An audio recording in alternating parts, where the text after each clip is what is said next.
Hola, ¿qué tal? Es un gusto de poder volver a compartir la palabra de Dios con ustedes y poder estudiar de su palabra y aprender más de ella y aprender más de nuestro Dios. Saben, cuando nosotros estudiamos los evangelios y estudiamos la vida de nuestro Señor Jesucristo y la comparamos con los religiosos de ese entonces, podemos ver un contraste muy notorio entre las enseñanzas de nuestro Señor Jesucristo y las enseñanzas y los ritos y las costumbres de los religiosos de ese entonces. Los religiosos de ese entonces querían tener al pueblo bajo sus pies, por eso dominaban tanto la parte espiritual como la parte secular de las vidas del pueblo. Por eso tenían tantas costumbres, tantos ritos que cumplir, que incluso ellos mismos no la cumplían.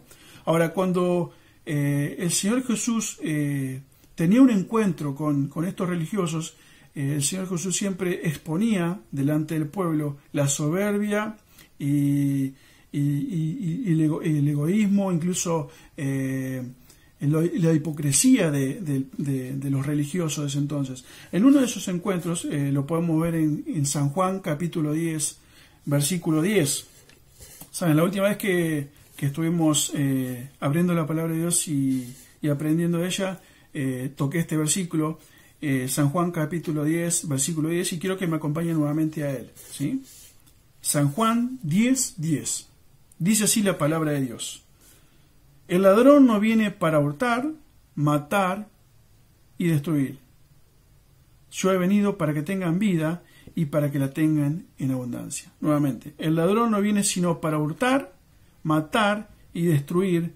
Yo he venido para que tengan vida y para que la tengan en abundancia. Y saben, cuando leemos este versículo, vemos el contraste muy visible entre Satanás y su influencia tanto en la religión, tanto en el mundo y sus pensamientos, o los falsos maestros y sus falsas doctrinas, y cada uno de ellos alejando al pueblo, a las personas del verdadero evangelio de nuestro Señor Jesucristo, del verdadero mensaje que Dios tiene para el mundo. Cuando nosotros leemos la primera parte, vemos que el ladrón no viene sino para hurtar, matar y destruir, pero cuando nosotros leemos contrastando con la primera parte y vemos lo nítido que es y la diferencia de mensaje, podemos ver que dice nuestro Señor Jesucristo: yo he venido para que tengan vida, pero para que la tengan en abundancia. Y eso es muy importante. ¿Saben? Dios quiere que vivamos vidas abundantes.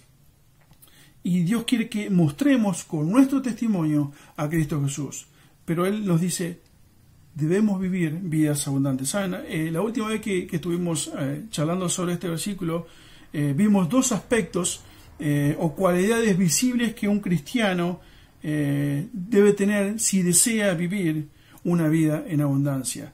La primera que habíamos visto es cuando vivimos vidas más abundantes en Cristo Jesús, Dios nos provee un gozo más abundante.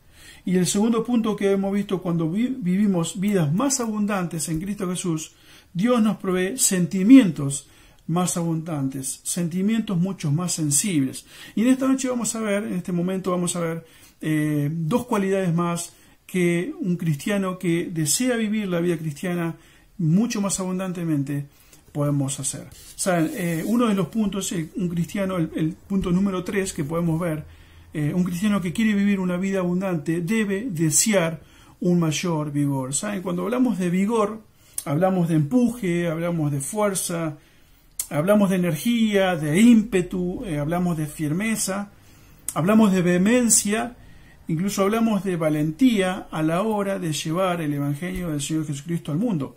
Ahora, cuando nosotros vamos a 2 Timoteo, quiero que me acompañen a 2 Timoteo, y ahí Pablo, escribiéndole esta segunda carta al joven pastor Timoteo, en el versículo 6 del primer capítulo de 2 Timoteo 1:6, Pablo le va a decir esto a Timoteo. Fíjense, versículo 6, dice: por lo cual te aconsejo que avives del don de Dios que está en ti, que avives el fuego del don de Dios que está en ti.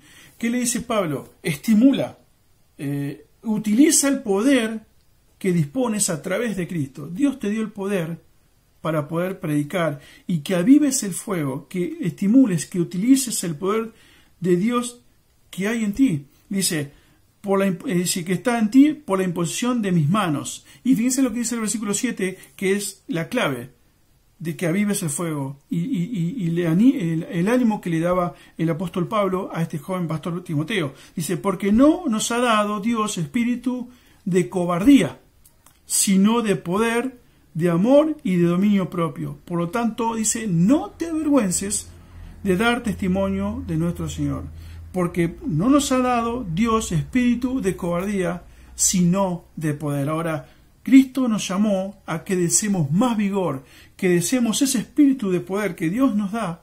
¿Para qué? Para que tengamos una vida más vigorosa, para que tengamos una vida bien fundada, una vida bien establecida, bien equipada, y seamos capaces de trabajar duro. ¿Para qué?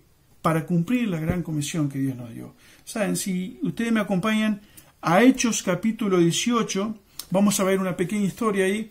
Hechos 18, versículo 24, vemos ahí que aparece por primera vez en las Escrituras el nombre de Apolos.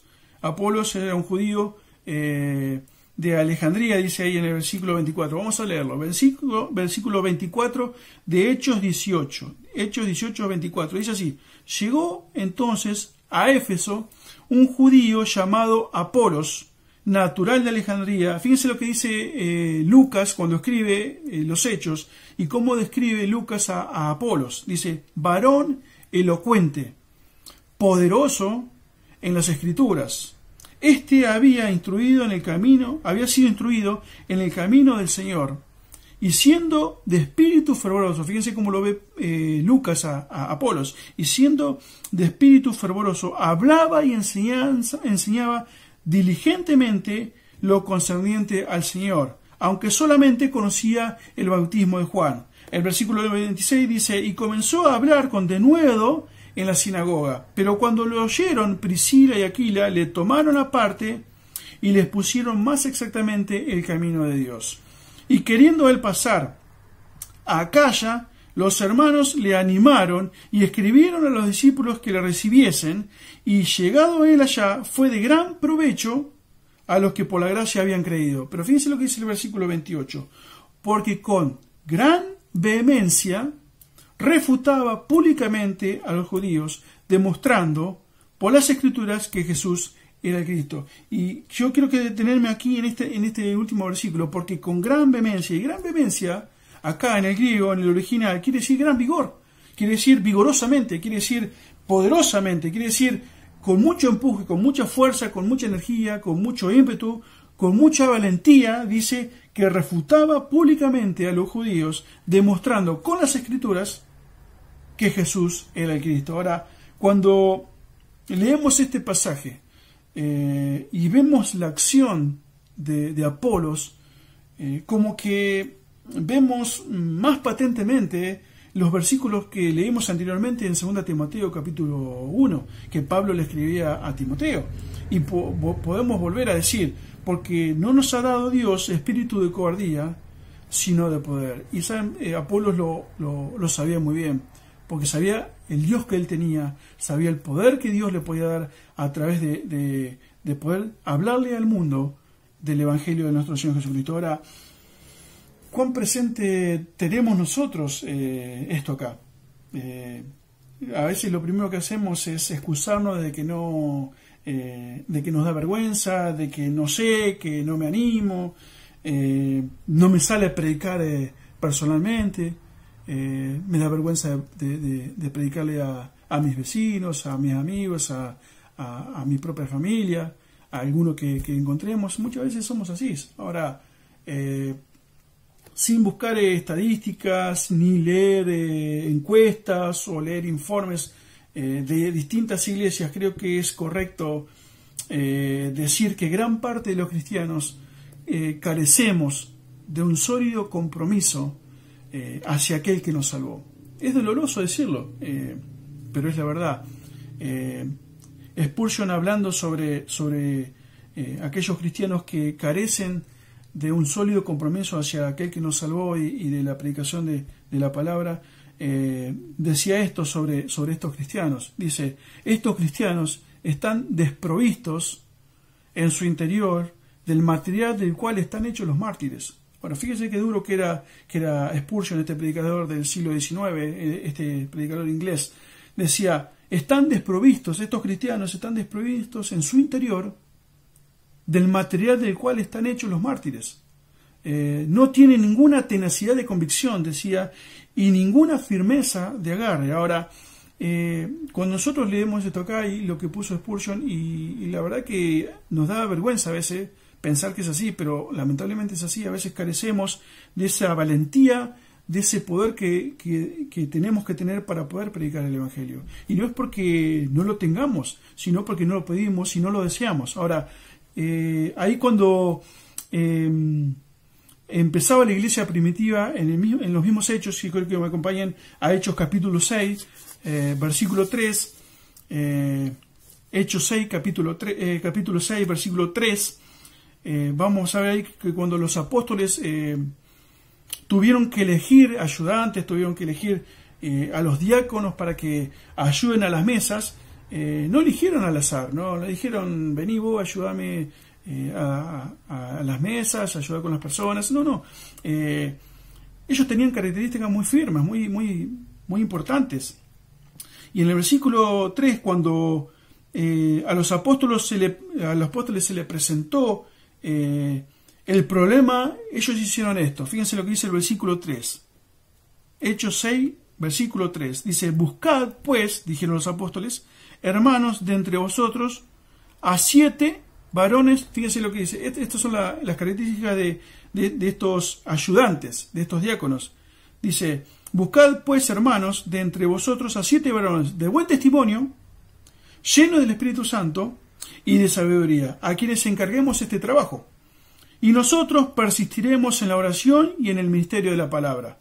El versículo 5 dice, agradó la propuesta a toda la multitud y eligieron, y ahí está los nombres de que eligieron. Eligieron a Esteban, varón lleno de fe y del Espíritu Santo, a Felipe, a Prócoro, a Nicanor, a Timón, a Parmenas, a Nicolás, prosélito de Antioquía. Ahora, yo quiero que nos detengamos en las cualidades de estos hermanos que fueron elegidos. Fíjense en la primera parte del versículo 3, dice así, buscad pues, hermanos, de entre vosotros a 7 varones de buen testimonio. Y esta parte la había dado una vez con los jóvenes hace un tiempo atrás, y en el griego, en el original, donde fue escrito esta parte de la palabra de Dios, la parte buen testimonio, en el griego, es la palabra martureo. Ahora, la palabra martureo, de ahí deriva la palabra mártir, la palabra martirio.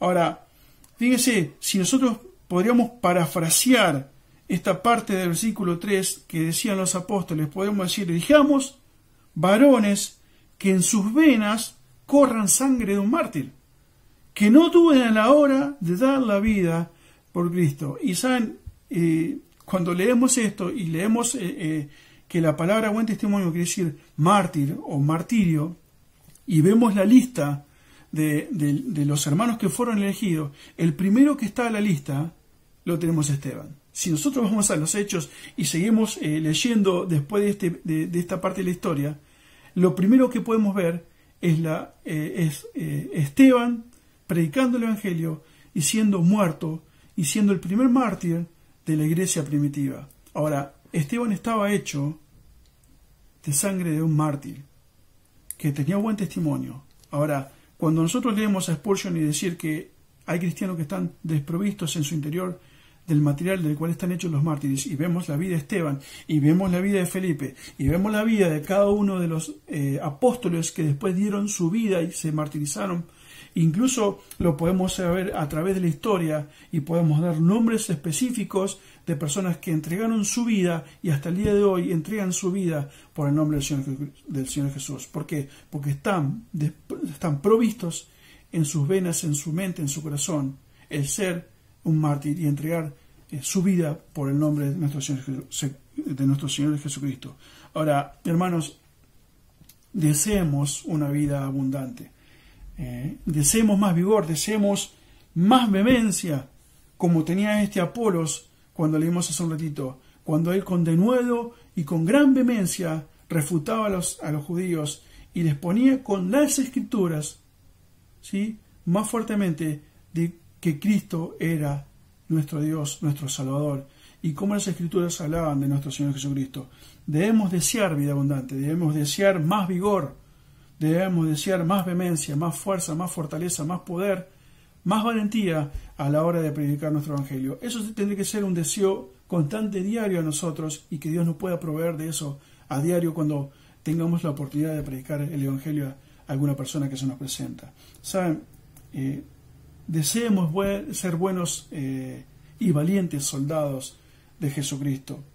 Oremos a Dios personalmente por esto. Oremos y pidamos más vigor para mostrar al mundo nuestro testimonio, ese testimonio de cambio que un día hizo nuestro Señor Jesucristo por nosotros. ¿Saben? El aspecto número 4, el número 3 era cuando deseamos tener esa vida abundante que Dios tiene para nosotros y la vivimos, Dios nos va a dar más vigor. Pero saben que aquellos que deseemos una vida más abundante en Cristo Jesús y la queramos vivir, Dios ampliará la esfera de nuestra vida. ¿A qué voy? Nuestra cosmovisión aumentará, nuestra forma de ver el mundo va a aumentar. Dios va a aumentar el panorama en la toma de decisiones. Cuando tengamos que tomar decisiones, Dios va a ampliar y va a mejorar y va a aclarar las decisiones que nosotros vamos a tener que tomar. Dios ampliará nuestros pensamientos sobre situaciones complicadas. ¿Y saben qué? Y Dios nos va a guiar a lo correcto. Dios nos va a guiar a lo correcto. Porque cuando nosotros deseamos vida más abundante y la vivimos, Dios va a ampliar la esfera de nuestra vida. Ahí en 2 Pedro, yo creo que me acompañe y veamos un versículo ahí. 2 Pedro capítulo 1, al principio, el apóstol Pedro le va a escribir a los hermanos y le va a decir esto, versículo 3 de 2 Pedro capítulo 1. Como todas las cosas que pertenecen a la vida y a la piedad nos han sido dadas por su divino poder, mediante el conocimiento de aquel que nos llamó por su gloria y excelencia. Todas las cosas que pertenecen a la vida y a la piedad nos han sido dadas por su divino poder. ¿Mediante qué? Mediante el conocimiento de aquel que nos llamó por su gloria y excelencia. Cuando nosotros recibimos a Cristo en nuestro corazón, Dios nos dio esa capacidad de tener todas las cosas, todas las cosas que pertenecen a la vida y a la piedad nos han sido dadas por su divino poder. Ahora, esto no quiere decir que no tengamos que estudiar, esto no quiere decir que nos tenemos que quedar con lo que nosotros sabemos. Al contrario, si estás estudiando, sigue estudiando, porque Dios te va a utilizar en lo que vos sepas para la gloria de Dios. Dios va a aumentar la esfera del conocimiento, la esfera de tu vida, para poder ser más capaz a la hora de utilizar lo que vas a estar estudiando para la obra del Señor Jesús. Si ya sos una persona mayor como yo y no estudia más, y Dios va a utilizar los conocimientos que nosotros tenemos en nuestro trabajo, en nuestro barrio, en nuestra familia, y va a aumentar la esfera de nuestro conocimiento, de nuestra vida, para poder ser más amplio a la hora de aconsejar, a la hora de opinar, y vamos a tener cosas mucho más nítidas, y vamos a ver cómo actuar en cada momento, en cada situación que se nos atraviese. Por eso, cuando decía que Dios va a ampliar la esfera de nuestro conocimiento, de nuestros pensamientos, a la hora de la toma de decisiones difíciles que a veces tenemos en la vida. Incluso podemos aconsejar a otros que están pasando por momentos de dificultad. ¿Saben? Cuando nosotros estudiamos el pueblo de Israel, Dios tuvo que trabajar mucho en la vida del pueblo de Israel. Durante los 40 años que el pueblo de Israel estuvo en el desierto, Dios trabajó en la vida del pueblo para poder ampliar la esfera de conocimiento y de la vida que ellos debían tener. ¿Saben? Cuando ellos estaban en Egipto, ellos eran esclavos. Se habían acostumbrado a ser esclavos. Su libertad de acción estaba limitada. Eran esclavos. Su libertad de acción estaban limitadas. Ellos no podían hacer las cosas que hacían los egipcios libres. Su libertad de acción estaba limitada. Su esfera de conocimiento era escasa. Muchos de ellos se habían olvidado, muchos, no todos, pero muchos de ellos se habían olvidado de Dios. Incluso algunos ni lo conocían a Dios. Pasó lo mismo cuando, después de estar dentro de la tierra prometida, y pasó Josué, y pasaron toda esa generación y otra generación, dice que cuando llegamos al libro de los jueces, también pasó lo mismo. Muchos ni siquiera conocían las historias que habían vivido el pueblo de Israel antes y cómo Dios se había librado en cada momento. Ahora pasaba lo mismo. Muchos se habían olvidado de Dios, incluso algunos ni lo conocían. Ahora, las leyes que ellos tenían, el pueblo de Israel que tenían dentro de Egipto, eran las mismas leyes que tenían los egipcios. Por lo tanto, muchas de ellas, y la mayoría, yo diría casi todas, las leyes que ellos tenían eran contrarias al pensamiento de Dios. Entonces, Dios tenía que trabajar en la vida de ellos. Cuando donde ellos iban, que era la tierra prometida, era igual o era peor que Egipto. Ellos iban a estar rodeados de pueblos idólatras, de pueblos inmorales, de pueblos que eran sanguinarios. Entonces ellos no tenían que mezclarse y no tenían ni siquiera que pensar de esa forma como ellos iban a pensar. Entonces Dios lo tenía que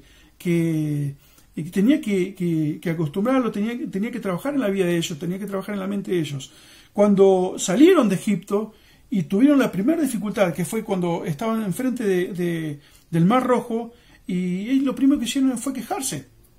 Ahí en Éxodo 14 vemos que ellos se quejaron. Dice, no había, dice, sepulcros lindos o mejores sepulcros en Egipto para morir, que vamos a venir a morir acá.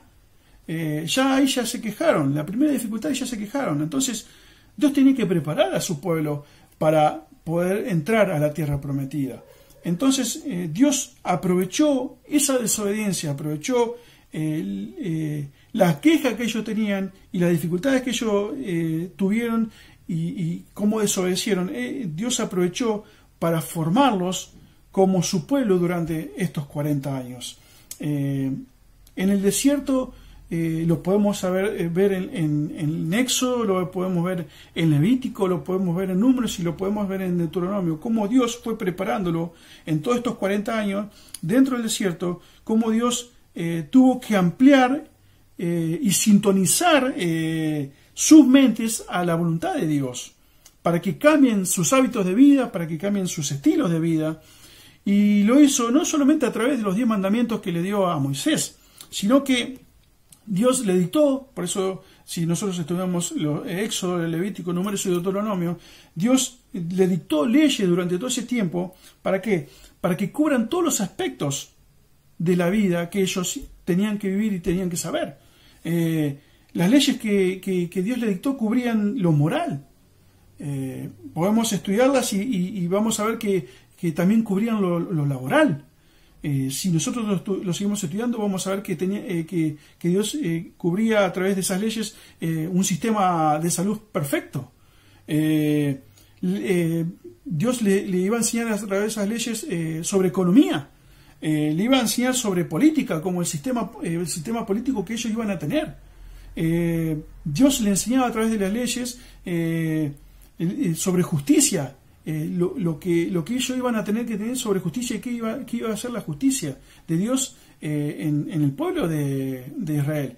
Y no solamente eso, por supuesto en la parte espiritual. Dios lo acomodó, lo trabajó en la vida del pueblo de Israel en todos los aspectos de la vida que ellos iban a tener durante el transcurso del desierto y después dentro de la tierra prometida. Dios amplió y preparó sus vidas para poder estar aptos para cuando tengan que entrar dentro de la tierra prometida. ¿Qué podemos decir de Salomón un poquito más adelante en capítulo en Segunda Reyes? Ahí la mayoría conocemos la historia. Cuando Salomón, David, su padre murió y él ingresó al trono, subió al trono del pueblo de Israel en el reinado, él iba a orar por sabiduría, él pidió por sabiduría, él pidió para tener un corazón entendido para gobernar. Él decía, ¿cómo podré gobernar este pueblo tan grande? Entonces oró a Dios por sabiduría, por entendimiento a la hora de gobernar. Entonces Salomón fue y dijo: querido Dios, quiero que amplíes mis conocimientos para tomar buenas decisiones. Esa era su mayor preocupación cuando él asumió al reino, porque él no sabía cómo gobernar, y entonces necesitaba sí o sí que Dios amplíe, ¿sí?, los conocimientos que él necesitaba tener para poder gobernar a este pueblo tan grande. Y conocemos la historia, Dios le dio lo que él pidió, e incluso le dio mucho más. Podemos ver que era un estratega político-militar único, era sobresaliente en economía, era un arquitecto y un ingeniero fenomenal, y por supuesto era un sabio consejero espiritual. Por eso escribió los proverbios, los cantares, y cómo a través de esos escritos vemos la sabiduría que Dios puso en su vida y cómo lo pudo explayar para ser un verdadero consejero espiritual. Todas las aristas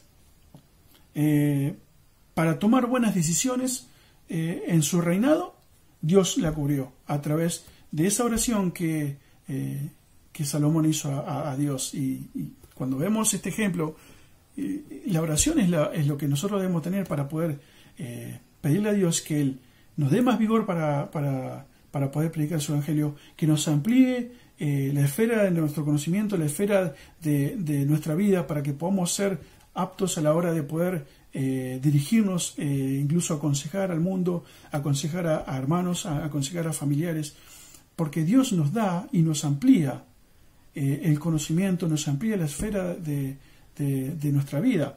¿Qué podemos decir si nos vamos al Nuevo Testamento y vemos a Pedro, Jacobo y Juan? Ellos estaban ahí en Lucas capítulo 5 limpiando las redes, porque ellos eran pescadores, eran unos simples pescadores, eran solo pescadores, y estaban ahí y el Señor Jesús se les presenta y ellos estaban limpiando las redes, ya estaban quizás mal porque no habían pescado nada, y eran solo pescadores, y quizás de la casa al trabajo, del trabajo a la casa, los fines de semana a la sinagoga y listo, vidas simples. Pero cuando vemos que se le acerca el Señor Jesús, después de estar diciendo algunas palabras, se encuentran con Pedro, con Jacobo y con Juan, y él le dice: de ahora en adelante van a ser pescadores de hombres, van a trabajar en la vida de las personas. Llegó Cristo a la vida de Pedro, de Jacobo y Juan, y amplió sus campos de acción, y cambió sus objetivos por los objetivos espirituales. ¿Saben? La pregunta es: ¿qué quiere Cristo de nosotros? ¿Quiere cristianos salvos y nada más? ¿O Cristo quiere que seamos cristianos que deseemos vidas abundantes? Quiero terminar con lo que terminé la vez pasada con el mensaje, unas palabras de Spurgeon sobre esto. Dice así: si quieren vida eterna, tienen que obtenerla solamente de aquel que es el dador de la vida, nuestro Señor Jesucristo. Ahora, si quieren más vida abundante, tienen que acudir a la misma fuente, a nuestro Señor Jesucristo. No miremos a Cristo para los principios, para comenzar nuestra vida, para luego mirar a otro lado, a otro lugar, a la hora de las etapas finales. Que Dios pueda bendecir su palabra, que nos guíe y que seamos cristianos de vida abundante. Amén.